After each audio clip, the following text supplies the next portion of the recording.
7 horas em ponto mais uma vez, seja muito bem-vindo, seja muito bem-vinda ao Agrofloresta 7, episódio de número 43.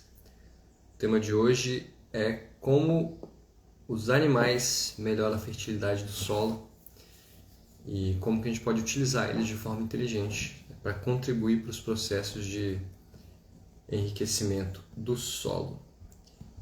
Como de praxe, eu vou dar 3 minutinhos aí para a galera entrar.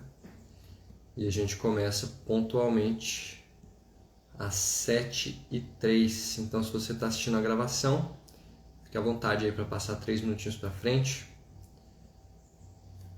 que em breve a gente vai começar.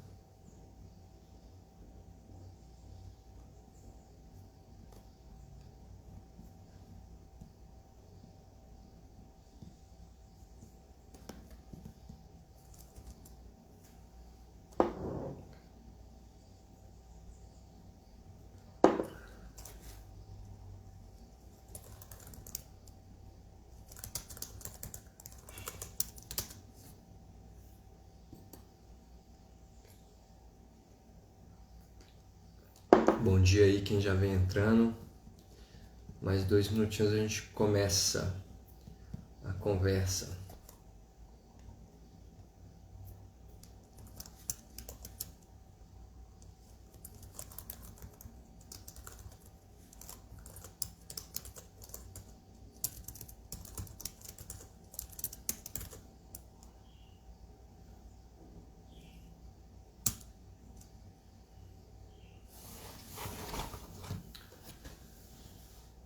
Bom dia a todo mundo.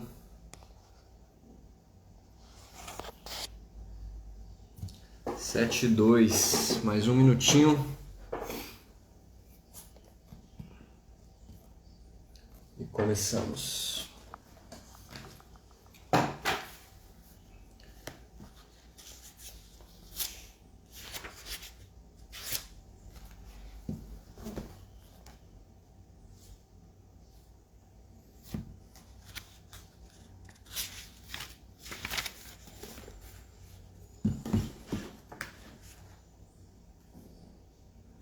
Bom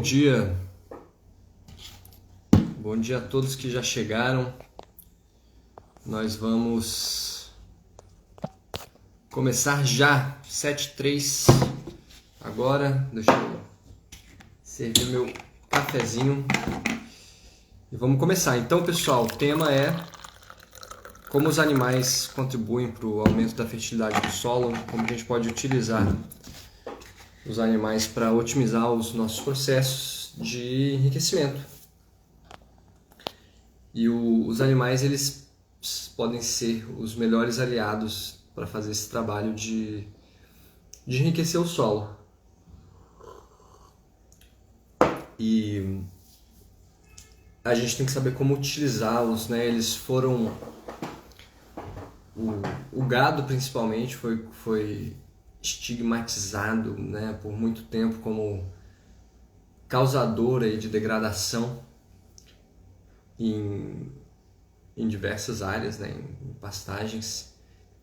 Mas, logicamente, esse conceito de que algum animal é causador de degradação é um conceito completamente equivocado, porque, afinal de contas, os animais eles estão presentes no planeta há muito mais tempo que a gente, sem causar degradação, né? Muito pelo contrário, vivendo em harmonia e participando do processo de enriquecimento natural dos ecossistemas terrestres. Então, quando nós pegamos esses animais e colocamos em um sistema de produção que foge um pouco da dinâmica natural, e esses animais começam a causar degradação, a gente precisa entender que a falha aí no processo foi no sistema que a gente montou, não no animal em si, certo? É a mesma história de se culpar algumas espécies vegetais por degradarem ambientes. A gente tem várias espécies vegetais aí condenadas em diversas partes do Brasil, algaroba na Caatinga, o eucalipto no Brasil todo. O eucalipto em Portugal chega a ser proibido de plantar, porque se se criou a noção de que ele é ruim, que ele vai degradar os ecossistemas, né? E logicamente, os sistemas de produção que causam degradação, né? Nenhuma espécie é intrinsecamente má e está causando degradação pela sua pura existência. Então a gente precisa entender como colocar os animais de forma inteligente para eles fazerem o trabalho deles. E aí essa que é a grande questão, né? A partir do pressuposto que toda espécie que vive no planeta, né? Toda espécie que está aqui tem uma função. E essa função é necessariamente benéfica e contribui para o enriquecimento do ecossistema do qual essa espécie participa. Tá? Então, essa a nossa premissa inicial. É importante estabelecer ela para que a gente entenda todo o resto. Então, partindo dessa premissa, qualquer animal que eu queira criar, seja galinha, seja porco, seja coelho, seja preá, seja vaca, seja búfalo, o que for, tá? Eu preciso entender a dinâmica desse animal no sistema natural, no seu ecossistema de origem. E como que funções que ele cumpre, né? Qual o tipo de comportamento que ele tem e como ele contribui para o desenvolvimento de um ecossistema saudável, né? Para o enriquecimento do solo, para o aumento da fertilidade do solo. E tem três aspectos muito importantes de serem considerados de como esses animais vão impactar o ecossistema e mais especificamente o solo. E eu vou falar de cada um desses três aspectos. Então, assim,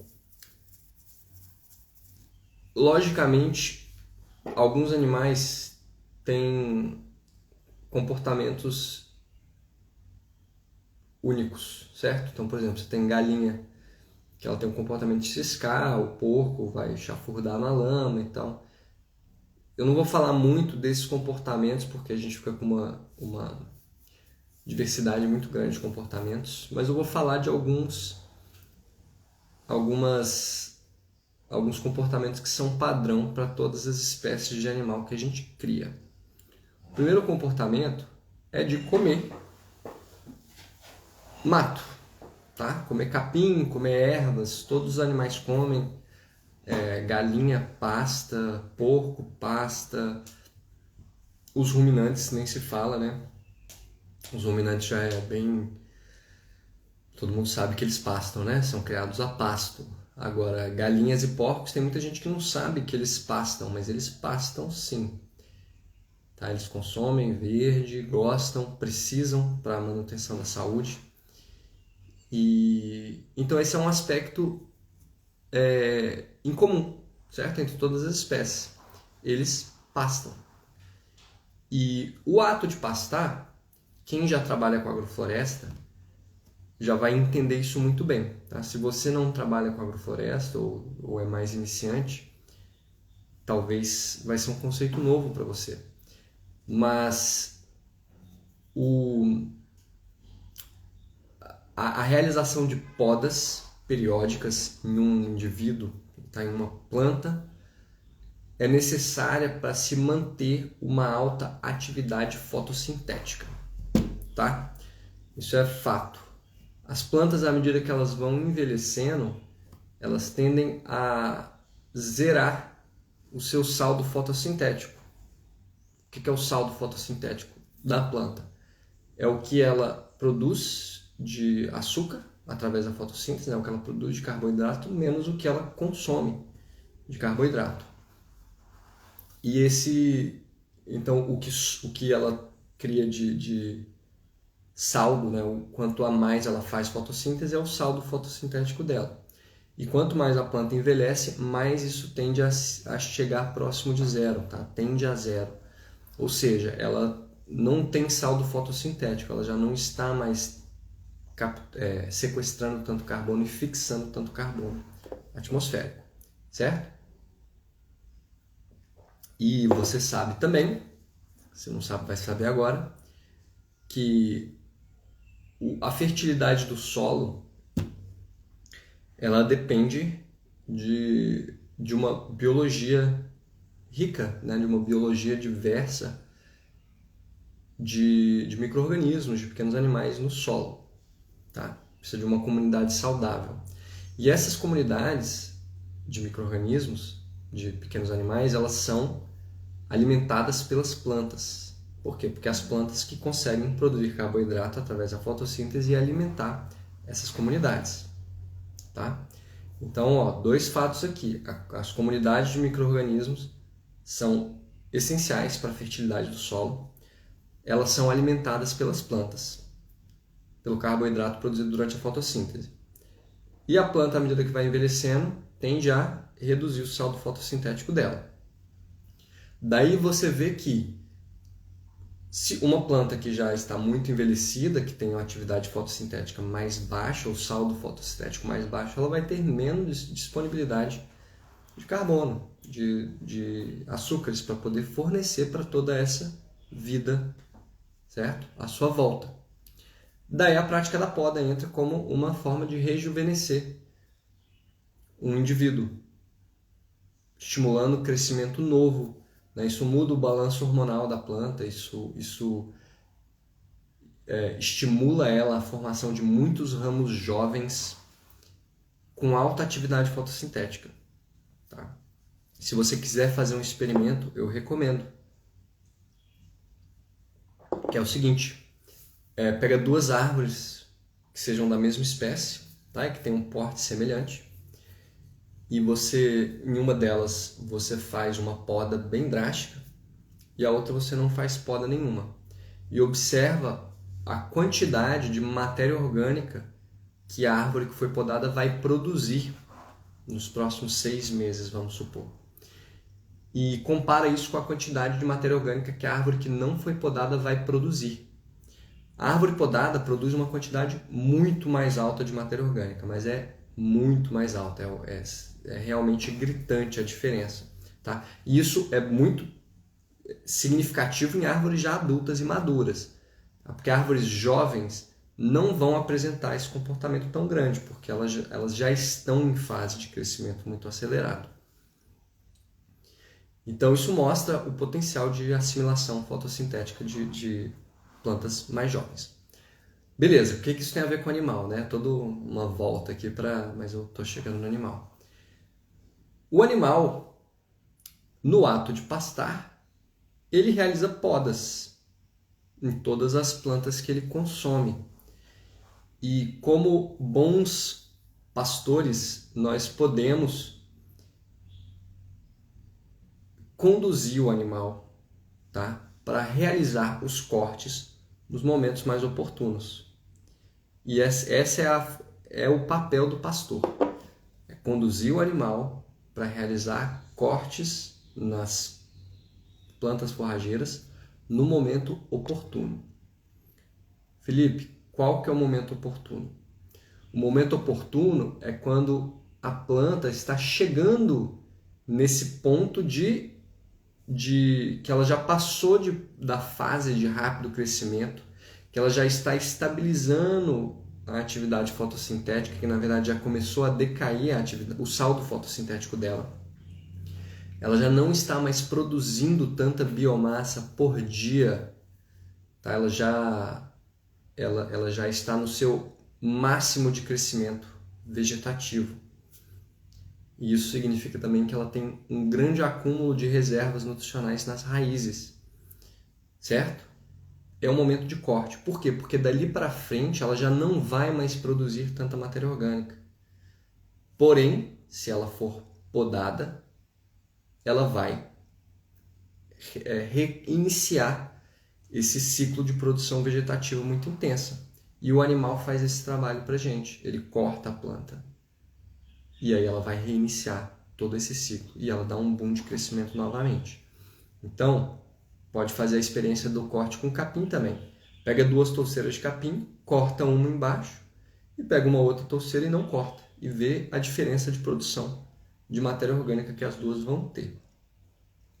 Então, esse é o primeiro ponto de contribuição do animal para a fertilidade do solo.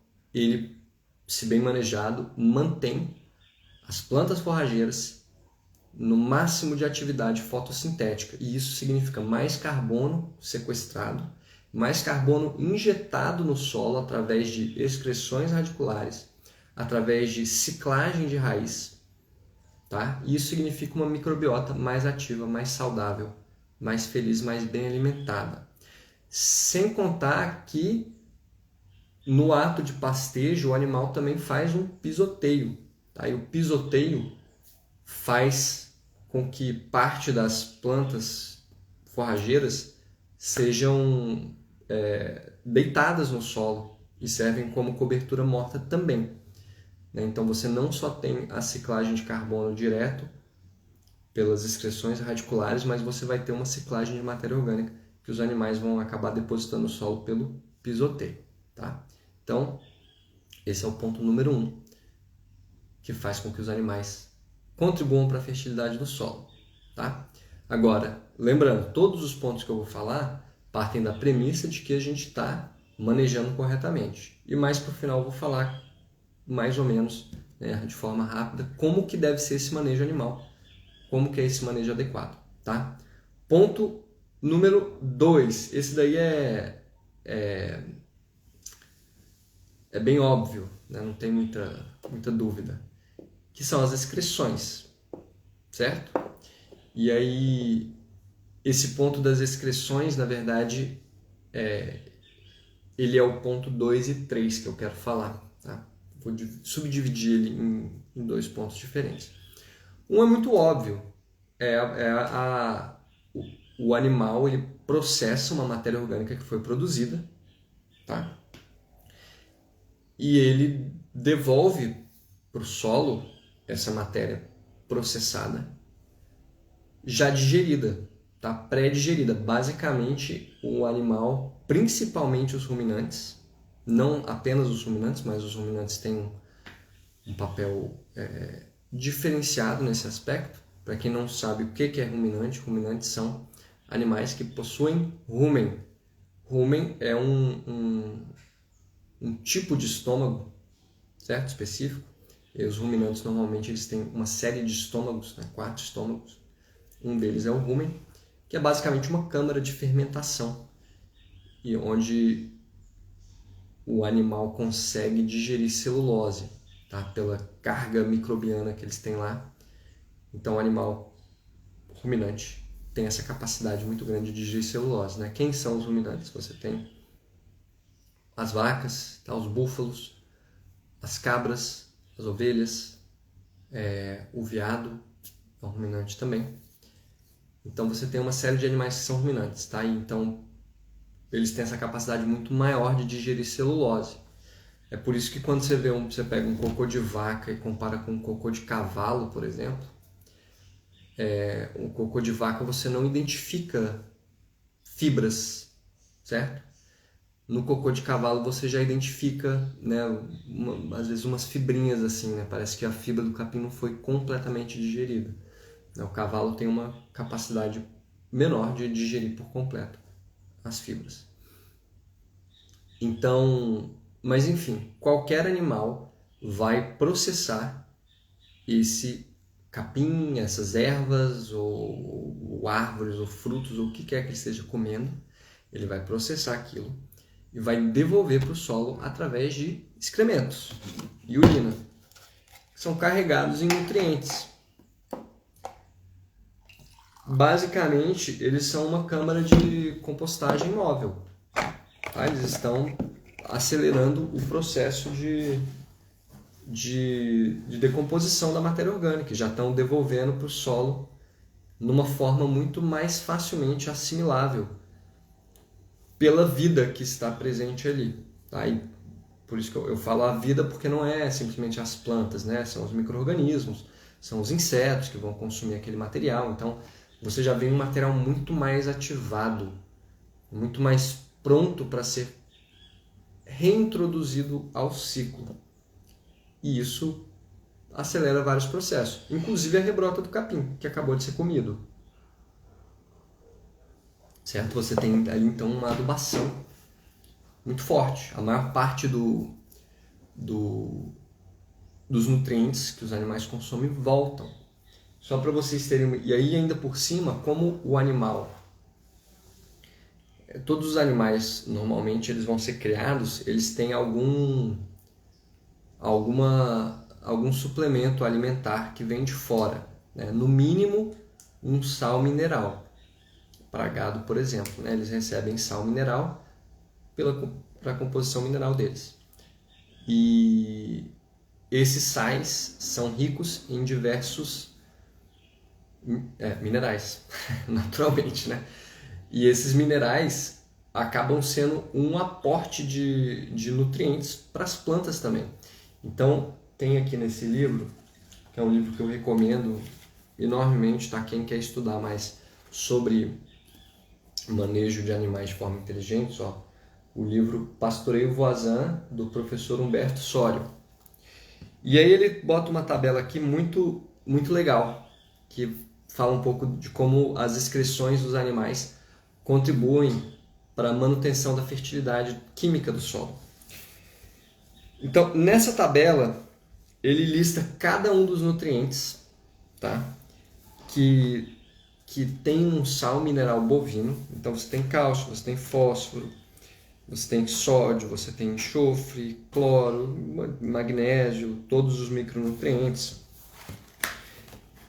Quanto que um animal consome ao longo de 3 anos, quanto que ele exporta, quando ele é vendido, né, ou você manda o animal para o abatedouro, ele tem vários desses minerais no corpo dele. Isso está sendo exportado, certo?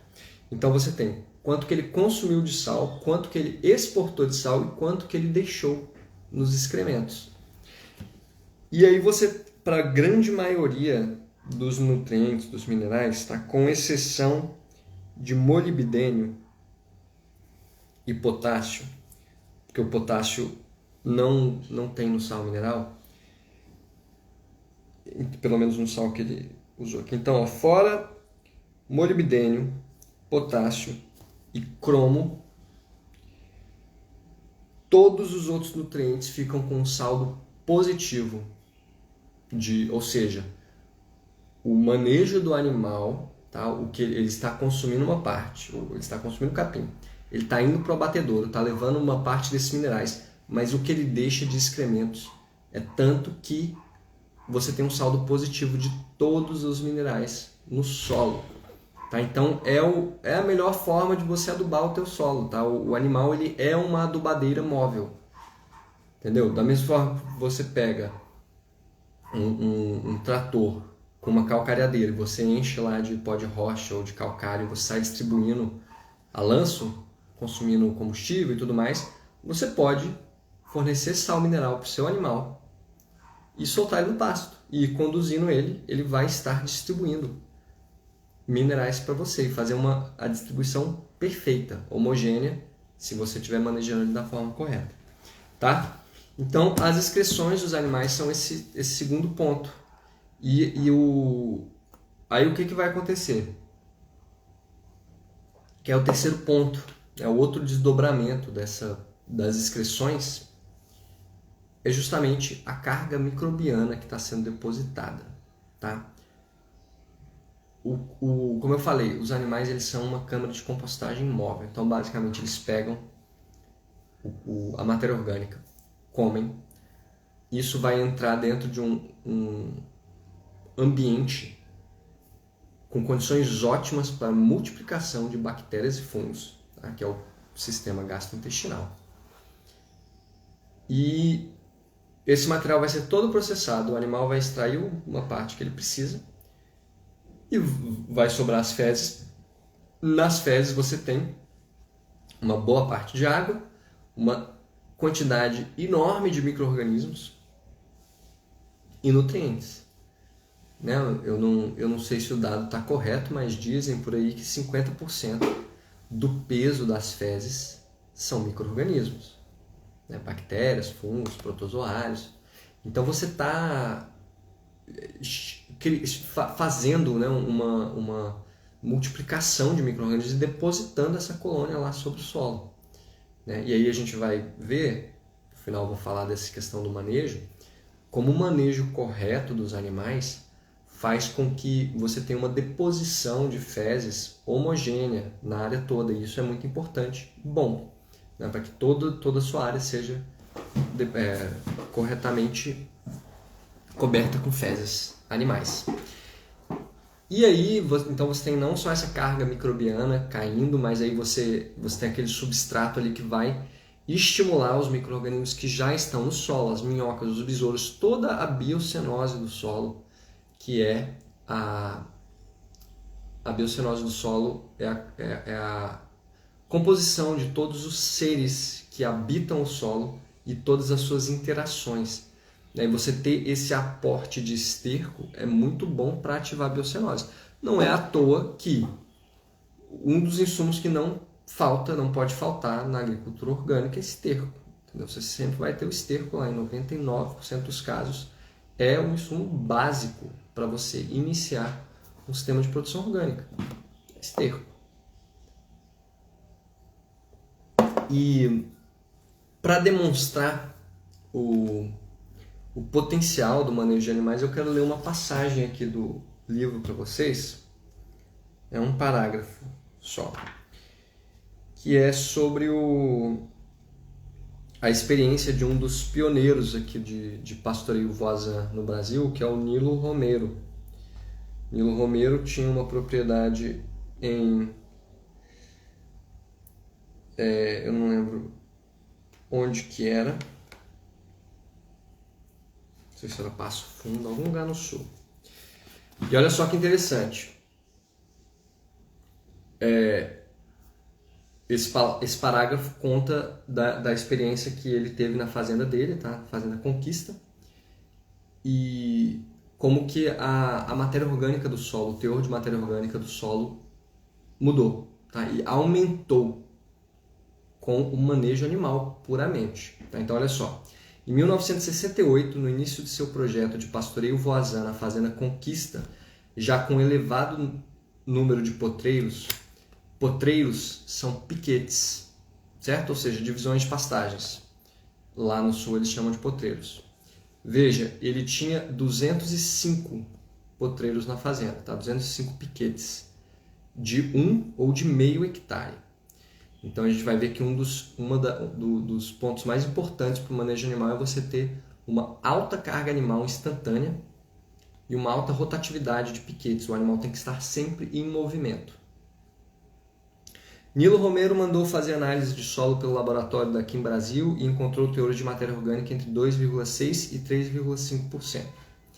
Em 1981, 13 anos mais tarde, análises feitas no Laboratório de Análise de Solos da Faculdade de Agronomia da Universidade Federal do Rio Grande do Sul revelaram que os teores de matéria orgânica haviam subido em média para valores entre 4,3% e 4,5%.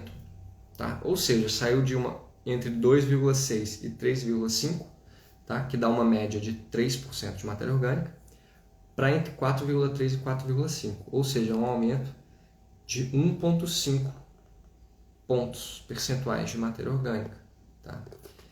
Que é muito significativo.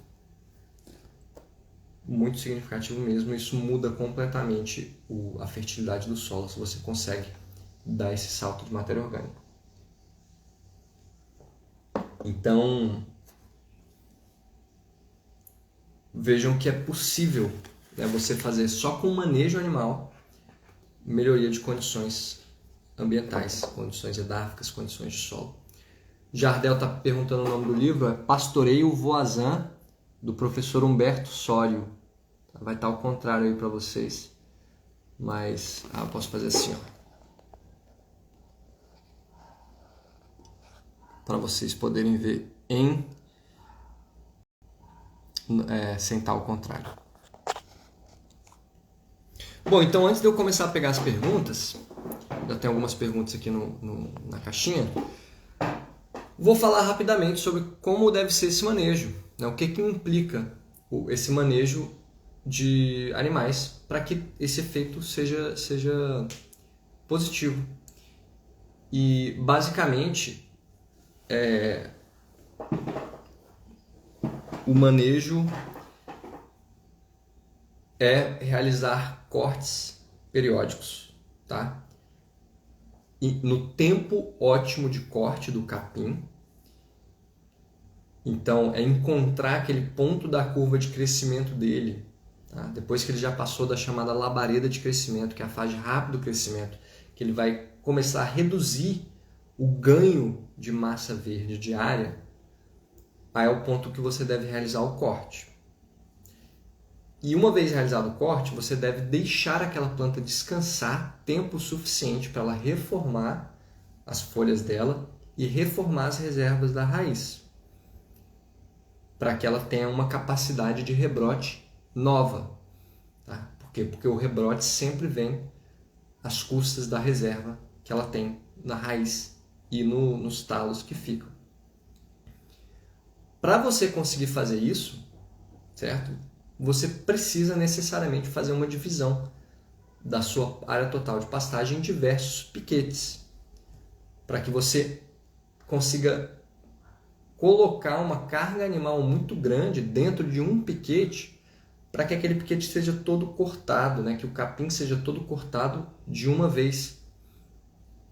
O ideal é que isso aconteça em um dia, tá? Mas um tempo aceitável aí é que isso aconteça entre 1 e 3 dias. O ideal é que em um dia você faça o corte desse capim todo e mova o animal para um novo piquete, porque aí você vai ter um bloco ali homogêneo em que todas as plantas foram cortadas homogeneamente, vão rebrotar juntas, não vai acontecer de ficar aquela touceira de capim perdida lá, tá? Envelhecendo. Você vai ter todo o capim rebrotando junto, tá? E é isso que acontece na natureza. Todos esses animais que vivem em rebanhos, na natureza eles estão em grupos densos, né? Uma grande quantidade de animais, e eles estão sempre em movimento.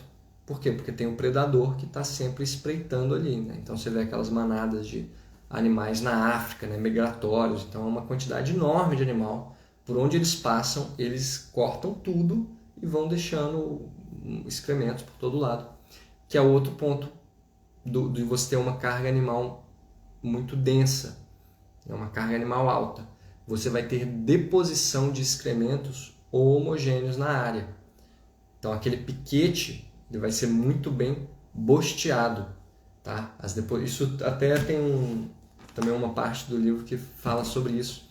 Se eu não me engano, tem até um gráficozinho de um experimento que foi feito com a densidade animal. E quanto maior a densidade animal, ou seja, quanto maior a quantidade de animais por área, e aí essa carga instantânea chega a 200, 300, até 500 unidades animal por hectare, tá? Carga instantânea. E quanto mais você aumenta, mais homogênea é a distribuição de fezes no campo, tá?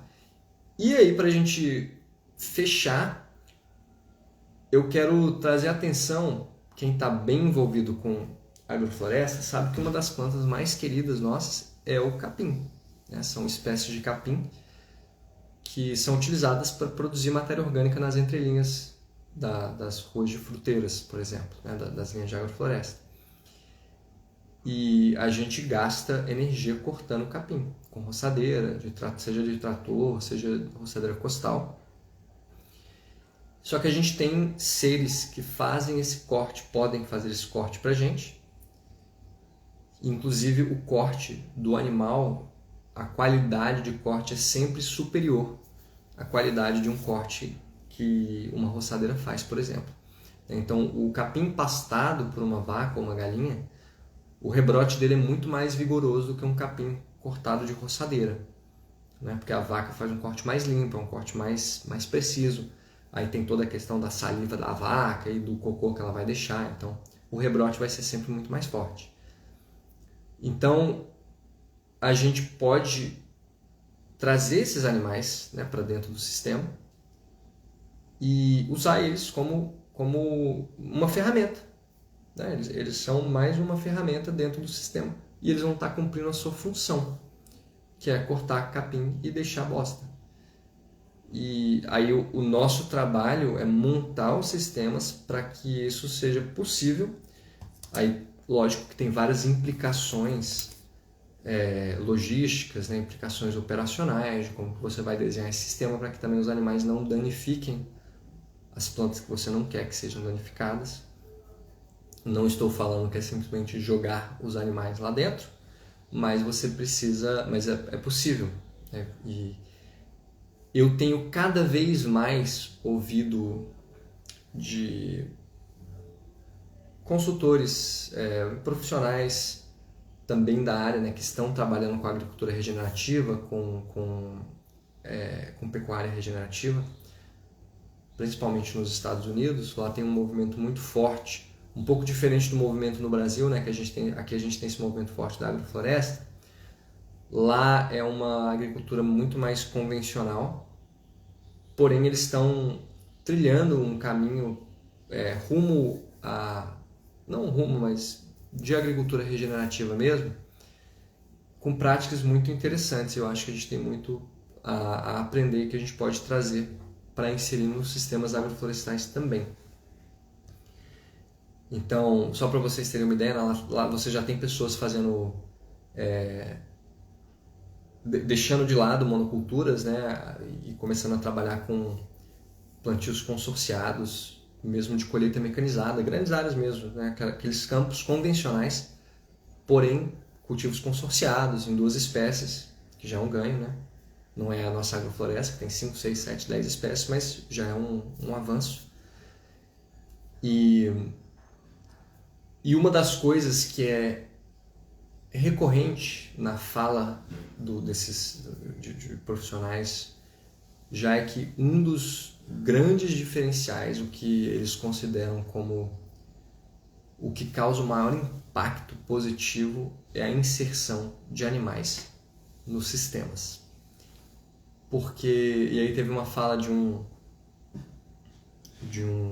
eu não lembro se o cara era agrônomo ou o que ele era, mas enfim, era um profissional da área.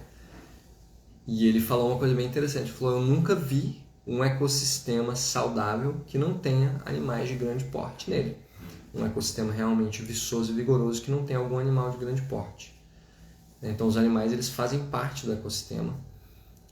E se a gente está trabalhando com um sistema que demanda um aporte de esterco significativo, que normalmente é o caso, por que não trazer os animais para fazer esse trabalho para a gente, né? E serem a nossa roçadeira e serem o nosso distribuidor de fertilizante e contribuírem para o ecossistema, né? Contribuírem positivamente para o ecossistema e, além do mais, ainda servirem como uma fonte de renda extra para o agricultor, né? Uma fonte de renda extra ou uma segurança alimentar, né? pela questão da proteína, no caso de agricultores familiares, né? De subsistência.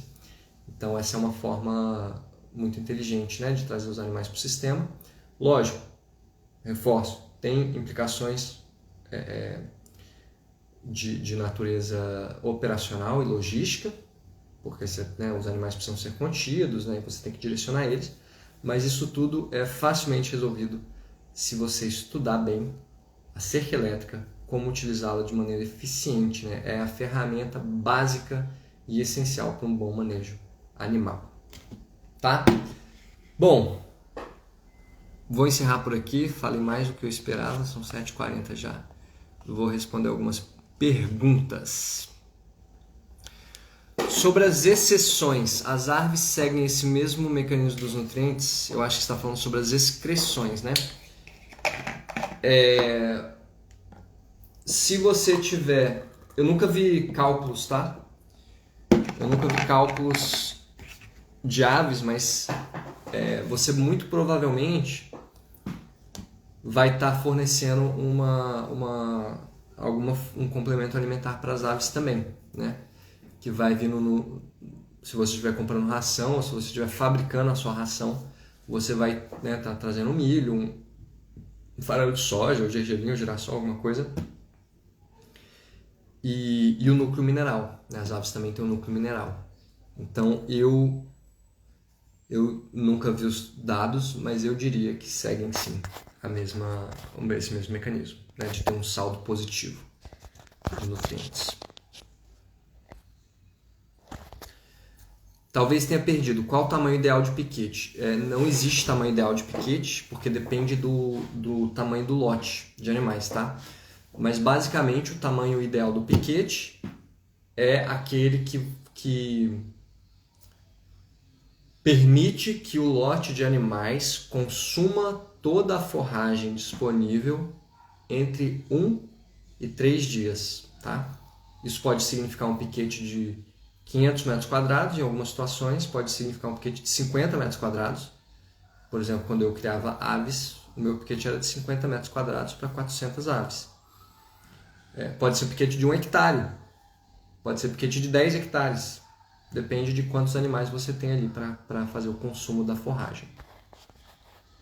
Mas a ideia é isso, né? Que a forragem seja toda consumida entre 1 e 3 dias.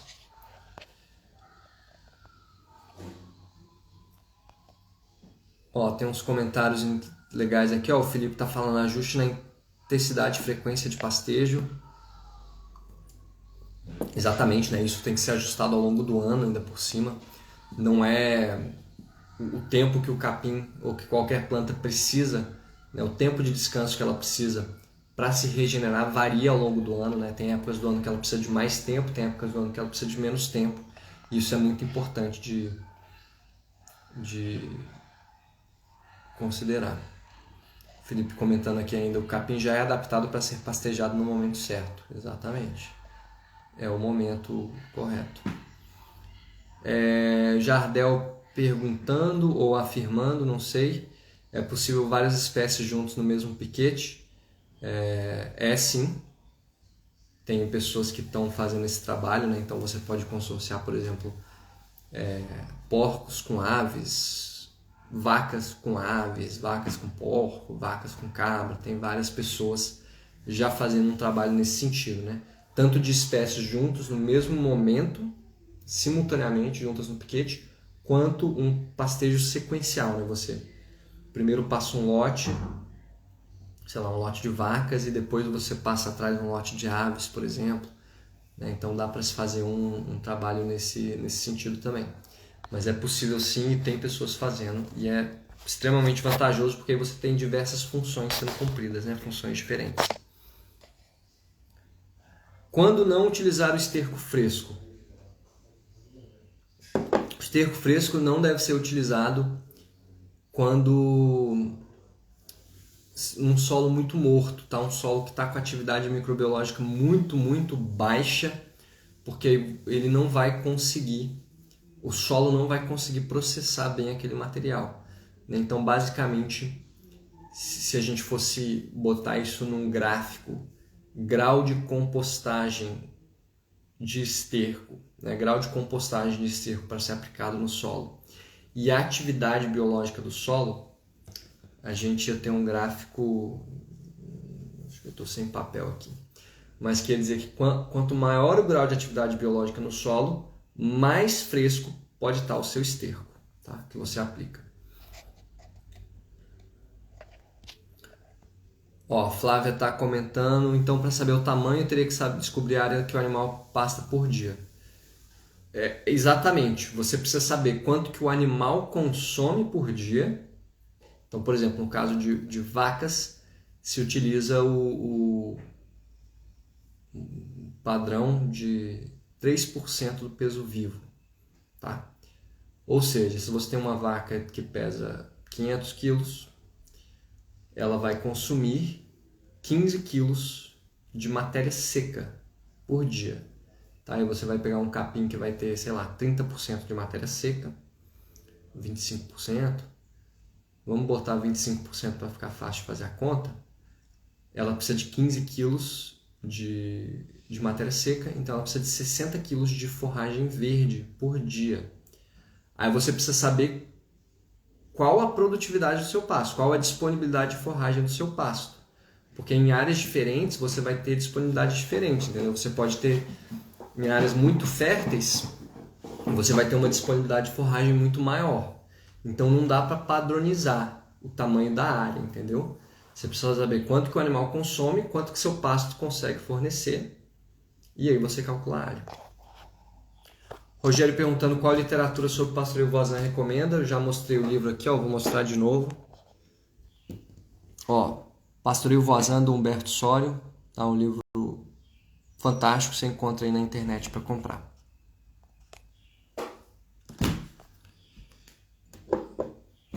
SAF, horta e galinhas. Tem alguma publicação para orientar o manejo das galinhas? Olha,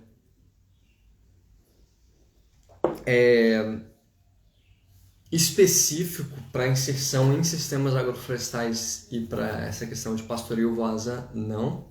Mas tem um livro que eu sempre recomendo, de aves, que é um livro bem legal, que chama Manejo Agroecológico de Galinhas, se eu não me engano. Deixa eu conferir aqui se o nome é esse mesmo.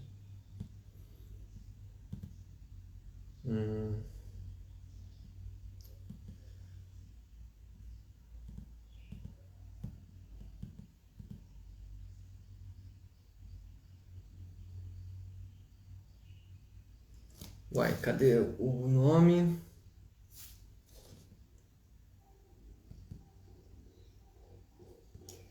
Olha,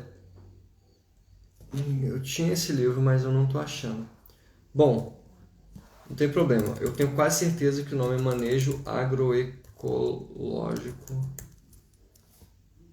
de Galinhas. Deixa eu ver se eu acho aqui na internet. Manejo de Galinhas Agroecológico. Criação de galinhas em sistemas agroecológicos, tá? É isso mesmo. E você encontra na internet, tem um PDF, tá? Então, como eu falei, sobre aves, é bem geral, vai falar de todos os aspectos do manejo, não é específico sobre inserção do animal em sistemas agroflorestais, nem sobre manejo de pastagem, mas tem muita informação útil lá dentro. Bom, pessoal, então acho que acabaram as perguntas. Já bebi café demais também. Já vai dar 8, quer dizer, 15 para as 8 agora. Então, ó, agradeço pela atenção. Como eu já mencionei, mas não sei se vocês que estão aqui assistiram, viram os stories que eu postei nesse fim de semana. Eu tô aqui em Aracaju agora e vou acompanhar o André Sorio da consultoria pecuária online em algumas propriedades aqui para qual ele presta consultoria, todas que trabalham com pastoreio voisin. Então vou tentar publicar algumas coisas. Então fiquem de olho aí nos stories para ver o que eu consegui postar de exemplo para vocês. De trabalho sendo feito, algumas dicas que eu vejo em campo, eu vou estar postando, tá? Então vocês fiquem de olho, beleza? Boa semana para todo mundo e a gente se vê em breve. Grande abraço.